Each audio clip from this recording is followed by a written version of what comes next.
आज या ठिकाणी मोहम्मद रफी यांचा दिवस माझ्या माहितीप्रमाणे 44वा आपल्या समोर साजरा करत असताना एका बाजूनी मागील वर्षी मोहम्मद रफीची जन्मशताब्दी उत्सव, त्यापेक्षा मोहम्मद रफी हे असं नाव आहे की ज्यांनी आपल्या गाण्यानी वर्तणुकीनी सर्वात बाजूनी आपल्या भारताची मान संपूर्ण जगात उंचावलेली आहे. त्याची गाणी हिंदी भाषेतच नाही, सगळ्या भाषेत आहेत. अगदी परदेश भाषेत पण आहे, उर्दू आहे, पंजाबी आहे, सगळ्या भाषेमध्ये गाणी आहेत. पण त्याची वेगवेगळे किस्से आहेत. एक तर असा किस्सा आहे की ज्यांचा ड्रायव्हर पहिली एक छोटी गाडी त्यांनी घेतली आणि त्यांचा ड्रायव्हर ती गाडी बदलली, हिप्पाला गेली आणि ती राईट हँड ड्राईव्ह, त्या ड्रायव्हरला काय ते जमत नव्हतं. तेव्हा त्याला दुसरा ड्रायव्हर शोधणं भाग होतं. तर त्यांनी त्या ड्रायव्हरसाठी 70,000 रुपये त्या काळामध्ये दिले आणि त्यांना गाडी दिली. गोष्टी ह्या छोट्या किंवा मोठ्याच असतात. त्या माणसाची प्रवृत्ती कशी आहे, त्याचं कशा पद्धतीतून तो वागतो, त्याच्या तो जे असतं ते समाजाच्या लक्षात राहतं. जे मोहम्मद रफी गेले, वास्तविक मोहम्मद रफी किशोर कुमारांच्या मध्ये स्पर्धा होती, परंतु मोहम्मद रफी गेल्यानंतर महिला किशोर कुमार यांनी कुठलंही गाणं गायलं नाही, कुणाला रेकॉर्डिंगला ते गेले नाही. हे जे प्रेम आहे, हे प्रेम आपण अशा कार्यक्रमामधून लोकांपर्यंत पोचवलं पाहिजे की ज्याचा आपल्या प्रत्येकाच्या इमेज असेल पॉझिटिव्ह ऍटिट्यूड कसा होईल यासाठी तो प्रयत्न असला पाहिजे. म्हणजे मोहम्मद रफीच्या भरपूर अशा गोष्टी आहेत, परंतु त्यांनी जे काही गाण्यामधून एक प्रकारचं योगदान दिलेलं आहे, त्या गाण्याला एक म्हणतो आपण त्या गाण्यामध्ये पॅशन म्हणून त्याच्यामध्ये काम करतो. गाणं नुसतं नाही, त्याच्यामध्ये अर्थ काय आहे, त्याचा अभ्यास करणं, हे सगळं त्यांच्यावर चालू. आज आपल्याला आपण एक चांगलं झालेलं आहे की रवींद्र खांडेकरांनी विनंती केली की आपण तुमचा इतिहास कार्यक्रम भरपूर गाणी गाणं, आणि त्यांनी ते मान्य केलं. आणि आज त्यांच्या स्मृतीस मोहम्मद रफीच्या बद्दल करत असताना आज कार्यक्रम होत आहे, अतिशय आनंदाची बाब आहे. त्याच्यामध्ये भरपूर किस्से बोलून तेवढं तुम्ही पण सगळं गाणी ऐकायची महत्वाचं. परंतु या कार्यक्रमाला विशेषतः कन्याशाळेमध्ये शिक्षिकेचं काम केलेल्या तो सुरेखा शेजवळ या प्रमुख अतिथी आहेत. त्यांचे मिस्टर माझ्या जवळचे मित्र आहेत, राजेंद्र शेजवळ जे स्वामी विवेकानंद शिक्षण संस्थेमध्ये संचालक आहेत. माहिती एवढी असणार की आपलं काही काम असतं अशा आणि आपल्याला आठवत नाही, अशा वेळेला आपल्याला ती मंडळी उपयोगी पडत असतात. जे आपण कार्यक्रम घेत असताना हे म्हणतो कुणाला बोलूया, जसं शेती आहे धनश्री मॅडमने कार्यक्रम घेतला, मला आनंद वाटला. अरे वा, नायक तहसीलदार आहे, किरकोळ काम असतात लोकांची, कुणाकडे जायचं. तर हे पण बघायचं, तेव्हा ती जी पतसंस्था अशी आहे की इथं कुठलंही काम असू दे, कलेक्टर ऑफिसला असू दे, काय खासदारांकडे असू दे आहे, आमदारांकडे असू दे आहे, पुण्यात पाहिजे आहे, मुंबईला पाहिजे आहे. आणि आपण कुठेतरी शब्द टाकत असतो, काम होत असतं. कुपरमध्ये समजा एखाद्या गरीब विद्यार्थ्याला लाभायचं आहे, आपण हे त्यासाठी आपण ही मंडळी सगळी बोलतो. दुसऱ्या प्रमुख पाहुण्या ज्या आहेत त्या डॉक्टर कामिनी पाटील म्हणून, त्यांचा एक साप्ताहिक पेपर आहे, विशेषतः तो सगळीकडे जातो. आणि त्यात लायन्स क्लब ऑफ जनसेवाच्या अध्यक्ष झालेले आहेत. त्या येत आहेत, त्या बऱ्याच कार्यक्रमाला येतील. बहुतेक समाजामध्ये मोठं योगदान आहे. त्यांची मुलगी डॉक्टर आहे, विशेषतः मला रशावंती आलेली आहे. तर हे आपल्याला एवढं सांगितलं की आपल्याला माहीत नसतात बऱ्याच अशा गोष्टी आपल्याला या कार्यक्रमाच्या निमित्ताने सुद्धा समजत असतात.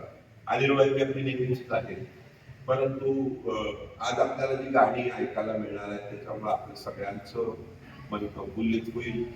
त्या गाण्यावरून आपण वेगवेगळे काही आयाम घेऊ असा मला विश्वास वाटतो. जसं आपण आम्ही म्हणू की आमची नवीन पिढीतली आहोत, कारण 80 साली गेली, मोहम्मद रफी 80 साली गेले, परंतु त्या काळातली मंडळींचं भरणपोषण त्याच्यावर झालं. म्हणजे लोकमान्य टिळकांचा एक मुद्दा मी सांगेन की सध्या अध्यात्माचं प्रस्त वाटत आहे. प्रस्त एवढंच मी म्हटलं की अध्यात्म म्हणजे लोकांना समजतच नाही. तर अध्यात्माचं एक प्रस्त वाढत असताना त्यांनी असं सांगितलं होतं, अध्यात्माला तुमच्या अध्यात्माला काही किंमत नाही. तुम्ही लोकसंग्रह करत आहे का, लोकसंपर्क आहे का, आणि मग अध्यात्म, मग त्याचा उपयोग आहे. ते गीताध्यासामध्ये लोक उद्या परवा लेख त्याच्यावर विशेषतः मुद्दा मार्ग तिसरीमध्ये. तर हे मला इतकं आवडलं की आपण गुरुपौर्णिमाला इथं कार्यक्रम होता, मी तेच सांगितलं की आपण गुरुपौर्णिमा म्हणजे पळत सुटतो, मग गाडी घोडं, मग ती पळापळ, मग कुठे असं तिथं जाणं, सगळं आपलं इथं आहे ना. जसं आम्ही हा हॉल का देतो सगळ्यांना, की आपण ते काम केलं पाहिजे. उदाहरण आमच्या समजा जाहिराती पेपरला दिलं, काय उपयोग आहे? हे जे आहे ना, हे जे आहे त्याला महत्व आहे. जे गुरुपौर्णिमेला जायला काहीच हरकत नाही, पण त्या जाण्याबरोबरच तुम्ही खालच्या घटकातील एका कुटुंबाला मदत केली का, खालच्या घटकातल्या एखाद्या विद्यार्थ्याला मदत केली का, एखाद्या गायकाला मदत केली का, हे सुद्धा फार महत्वाची गोष्ट आहे. आणि मला असं वाटतं की माझ्या नशिबात म्हणजे मी जर असं म्हटलं 35 वर्षापूर्वी कसा तो असा अजिबात नव्हता. पण मला काय कळलं की त्या वेळेला चुकून काढलेल्या शाळा, चुकूनच म्हणतो शब्द तसंच आहे, मला माहित पण नव्हतं काय शाळा असती माहित नव्हतं. पटा 5 शाळा मी चालू केल्या. 5ची शाळा स्वतःच्या इमारतीत आहे. पण त्या मुलांना खरोखर जात असताना माझ्या लक्षात आलं की आपण कशा पद्धतीतून आपल्याच शाळा केलं पाहिजे. अजून सुद्धा शाळेमध्ये विद्यार्थ्यांना पाठवत असताना त्यांना शिक्षणासाठी ते आई वडील पाठवतच नाही. सुरक्षित जागा कुठली, तर शाळा. दिवसभर ती आई वडील कामाला जात असतात आणि ती मुलं त्या शाळांमध्ये येत असतात.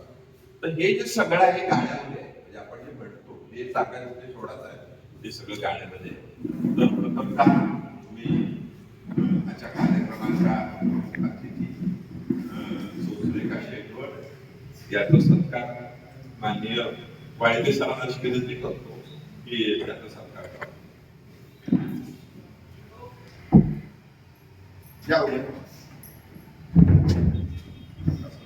सर या तुम्ही इकडे थांबा.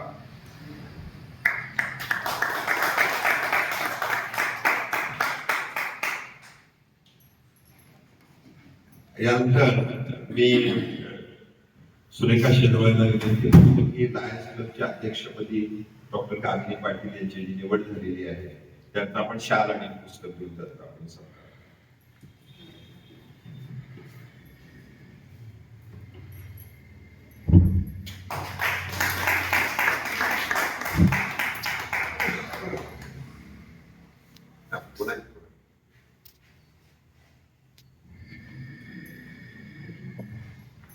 यानंतर खांडेकर यांचा सत्कार माननीय सुरेखा शेटवळ सत्कार करावा.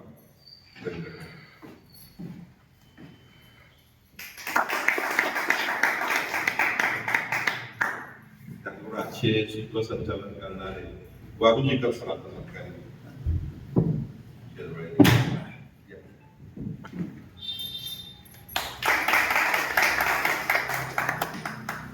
आणि वाळिंबे साहेबांचा सत्कार डॉक्टर कामिनी पाटील यांनी करावा.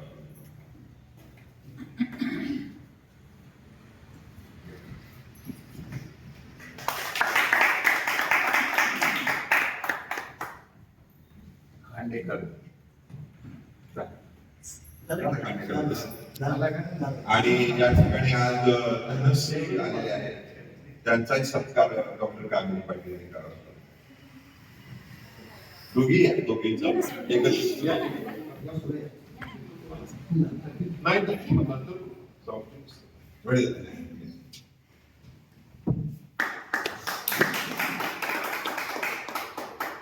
आणि आज विशेषतः प्रमुख पाहुणे असणाऱ्या सुरेखा शेटवळ ह्या गाणं म्हणणार आहे. ही आनंदाची बाब एवढ्यासाठी काय आहे की एक नवीन दालन आपल्याला मिळालं आहे, एलबीएस कॉलेज. ज्याचं गाणं चालू झालं की एलबीएस कॉलेज असून आपल्याला कार्यक्रम करायला काय हरकत, अशी पण बाब आहे. मी शेटवळ्यांना विनंती करतो की आपण बोलू शकतो. हो चालतंय.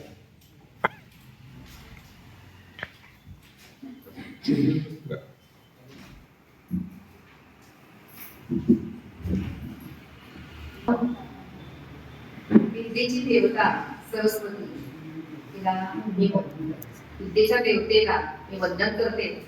त्यानंतर स्वर्गीय मोहम्मद रफी यांच्या पवित्र स्मृतीला मी अभिवादन करते.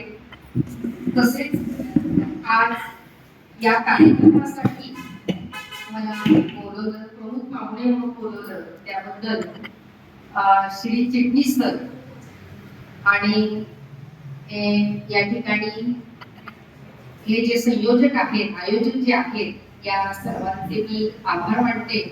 आणि मी माझं भाग्य समजते, कारण दीपलक्ष्मी पतसंस्था हे नुसती पतसंस्था नाहीये, तर हा जो हॉल आहे, हा हॉल म्हणजे एक सांस्कृतिक भवन आहे असं मला वाटतं.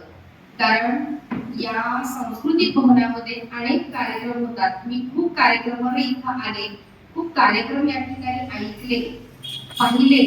कारण या ठिकाणी कथाकथन, अनेक पुस्तकांचं प्रकाशन, अनेक वेगवेगळ्या व्यक्तींची व्याख्यानं या ठिकाणी होतात, खूप गाण्यांचे कार्यक्रम या ठिकाणी होतात. आणि या दीपलक्ष्मी पतसंस्थेमार्फत या ठिकाणी चिटणीस सरांचे खूप मोठं सामाजिक कार्य या ठिकाणी चालू आहे. चिटणीस सर यांच्याकडे जर आपण पाहिलं तर इतकं मोठं व्यक्तिमत्व आहे, पण तेवढीच विनम्रता त्यांच्याकडे आहे. कारण चिटणीस सर हे महाराष्ट्र राज्य साहित्य परिषदेचे ते अध्यक्ष आहेत, त्या ठिकाणचं ते काम पाहत आहेत. पतसंस्था आहेत, अनेक शैक्षणिक संकुल त्यांची आहेत. एवढं त्याचबरोबर ते उत्तम लेखक आहेत. खूप त्यांचे लेख मी वाचले. लेख इतके सुंदर आहेत की ते इतके सुंदर रसाळ आहे, अभ्यासपूर्ण आहेत आणि आपलं उत्कंठ वाढवणारे असे त्यांचे लेख आहेत. अनेक गोष्टींची आपल्याला त्या लेखातून माहिती होती. त्यांच्या पत्नी सुद्धा एक उत्तम शिक्षिका लेखिका आहे, त्यांची साथ त्यांना आहे. आणि अशा एक चिटणीस सरांच्याकडून आणि एवढं मोठं व्यक्तिमत्व असून नम्रता इतकी मोठी आहे की नम्रता त्यांच्याकडनं शिकून घ्या. अगदी सामान्य व्यक्तीला सुद्धा या दीपलक्ष्मी पतसंस्थेमार्फत अनेक जे कलाकार आहेत, या कलाकारांना त्या ठिकाणी संधी देतात. त्याच्यामध्ये त्या कलाकारांना पुढे एक प्रकारची स्फूर्ती यावी यासाठी हे दालन त्यांनी सगळ्यांसाठी खुलं केलेलं आहे. हे जे सामाजिक कार्य आहे ते खूप मोठं आहे.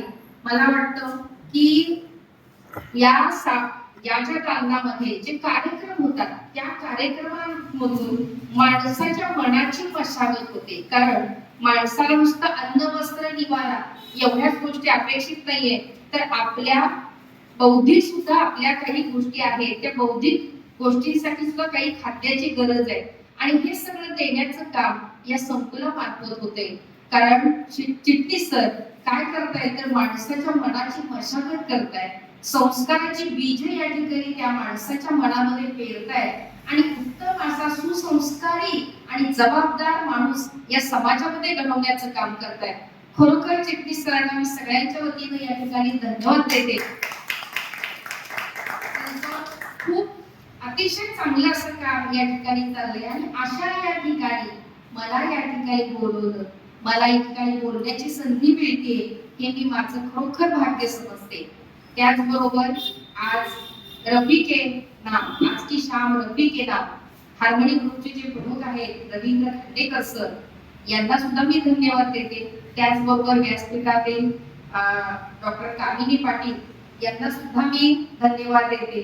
त्याचबरोबर या ठिकाणी सर्व रसिक श्रोते जे आलेले आहेत, या रसिक श्रोत्यांना सुद्धा माझा नमस्कार. आणि त्याचबरोबर आज या ठिकाणी मोहम्मद रफीची माहिती सरांनी आता खूप छान सांगितली. चिटणीस सर इथं उभे राहिले की त्यांना असं वाटतं, तुम्हाला असं वाटतं की सरांना कोणत्या विषयाची माहिती नाहीच आहे, सगळ्या विषयाची माहिती ते इथं उभे राहिले की ते माहिती सांगत बसतात आणि ते आपल्याला ऐकत राहावी असं वाटत राहतं. एवढे चिटणीस सर सतत बोलत असतात. अनेक क्रांतिकारकांची माहिती आहे, अनेक त्यांना स्वातंत्र्य सैनिकांची माहिती आहे, अनेक प्रकारचे लेख त्यांचे प्रसिद्ध होत आहेत आणि खरोखर आणि सिनेमातले अनेक बातमी, अनेक पार्श्वगायक जे आहेत त्या सगळ्यांची माहिती सांगतायत. तर मला वाटतं या ठिकाणी जे लोक, प्रत्येकाला कोणता ना कोणता तरी छंद असावा आणि या छंदातूनच माणसाची मानसिकता सुधारते असं मला वाटते.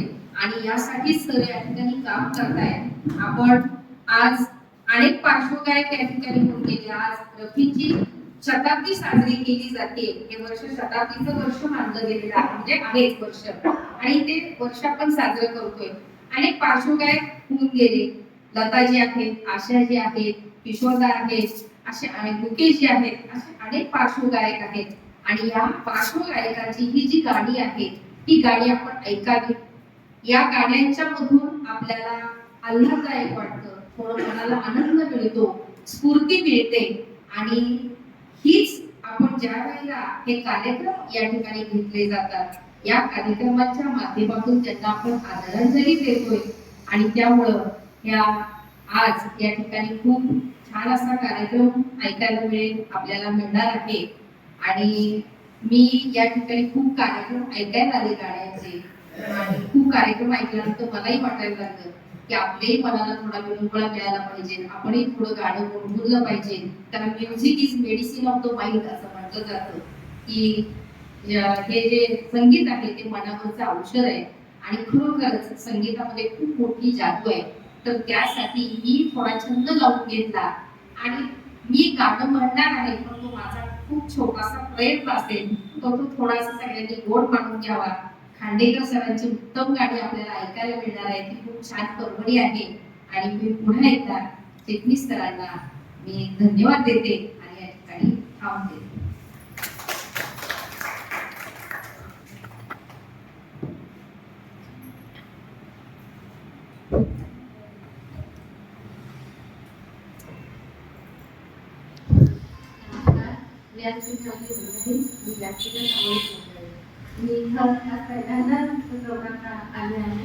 आणि शिरीष चिटणीस सरांबद्दल जितकं बोलावं तितकं कमीच आहे. इतकं प्रघातामध्ये मला माझे व्यक्ती मी खूप कमी बघितले, त्यातले हे माझे एक आदर्श आहे की जे हर क्षेत्रात त्यांना माहिती आहे. कुठल्याही गोष्टी असू द्या त्यांची जी चर्चा केली तर ते इतक्या डिटेल्समध्ये सांगतात की त्यांचं वाचन, लेखन आणि ह्या गोष्टीचं बाकी मला खूप कौतुक आहे, अभिमान आहे. आणि लायन्स क्लबच्या तर्फे जे निवडून नुकतीच आले मी, आणि सगळ्यांना त्यांनीच मला हा बहुमान दिला की नाही पाहुणे म्हणून तुम्ही या मॅडम, कारण की मला फारसं स्पीच देता येत नाही. पण मी एवढंच म्हणेन की मला गाणे ऐकायची फार आवड आहे. मला माझा काही आवाज एवढा मधुर नाही की मी कधी कुठलं गाणं म्हटलं आहे, पण मला ऐकायची फार आवड आहे. त्याच्यामध्ये old is gold my favourite. तो सरांनी बोलवलं तर मी नाही म्हणू शकत नव्हते. एकतर त्यांचा आदेश मी मानणं गरजेचं होतं, आणि इतकं छान प्रोग्रामसाठी बोलवले तर त्याच्यासाठी मी त्यांचे खूप आभार मानते. आणि आता आपण गाणे जास्त ऐकण्यासाठी उत्सुक आहात, मी आहे, त्यामुळे जास्त काही बोलू शकत नाही. धन्यवाद.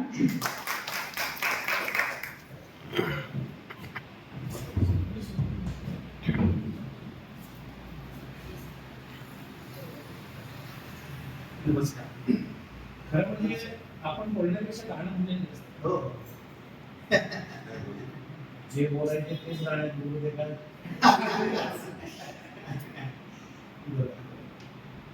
आज या ठिकाणी म्हणजे श्री शेट्टी सरांनी सांगितलं होतं की बऱ्याचशा अशा वेगवेगळ्या कलाकारांनी स्वतः तिथं